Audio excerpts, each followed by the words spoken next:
Hey guys, Mixed Media Girl here. In this video, I'm making a purple resin vase and tray set, and I'm going all in on the purples. I actually made this vase for a friend who really likes purple. So I'm using Mixed Media Girl Artist Resin, and the colors that I'm using are Alumilite White Resin Dye, then Alumilite Violet Resin Dye mixed with Polycolor Purple, this little piggy pinwheel, this little piggy unicorn, and then Polycolor Silver mixed with Polycolor Purple.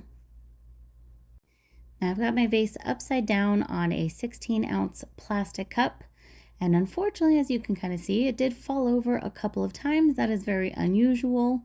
So I have to imagine that there was something defective with my cup. I'm not totally sure. I think next time I will use maybe some double-sided sticky tape, but I've never had that issue before, so I'm blaming either the cup or the vase. And I start off by putting a large amount of each color on there just to kind of get it covered and get it started.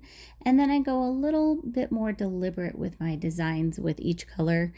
Now, several of these are very transparent colors, and you have to kind of keep that in mind. You want to use your opaque colors on the bottom generally, and then your transparent colors last. So I do end off with several of the transparent colors, like this TLP pinwheel here is pretty transparent, but I also like to have a lot of contrast. So I do have some of that white and purple, which are both pretty opaque on the top there as well. Now to fill up this tray mold, you need something close to like 30 ounces of resin. To start off here, I only used about 12 to 13 ounces of resin. And then as you can see later on in this video, I did come back and add more.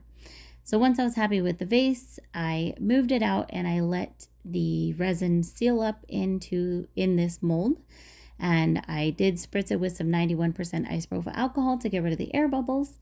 And as a note, this tray mold is a little bit over 13 inches across. So I just let that seal up and then waited until that cured.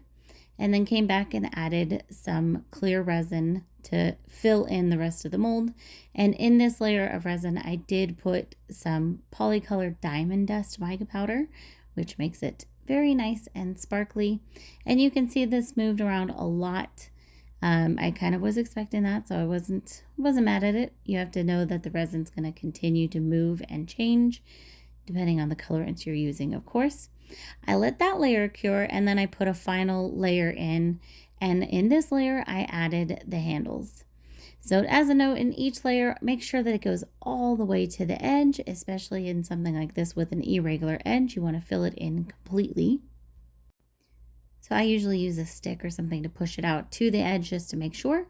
And then again, remove the air bubbles with some 91% isopropyl alcohol.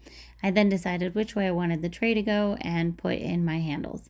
Now you can absolutely wait for this to cure and then screw the handles in, especially if you're not sure which side you're going to like best.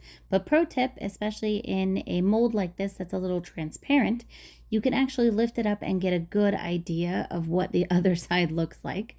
So just if you want to do that, that's fine. This is the side that I wanted to be the top, so that's what I did.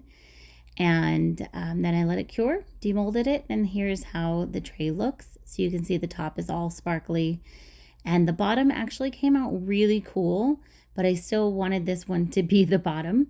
You could use it upside down as a raised tray though if you wish. That's totally an option, and I just think that's gorgeous. And then here is how the vase looks. And again, this one was a gift for a friend, and I sent it to her already. She really, really loved it. So I personally love the drips on the top. Typically, I think it adds a lot of character, but if you want, you can sand them off. You can also continuously wipe it as the resin's wet to remove those drips, etc. But again, I like it, so I leave it. Sometimes I sand them off, but there you go. So I hope you guys enjoyed this. Thanks for watching. See you next time.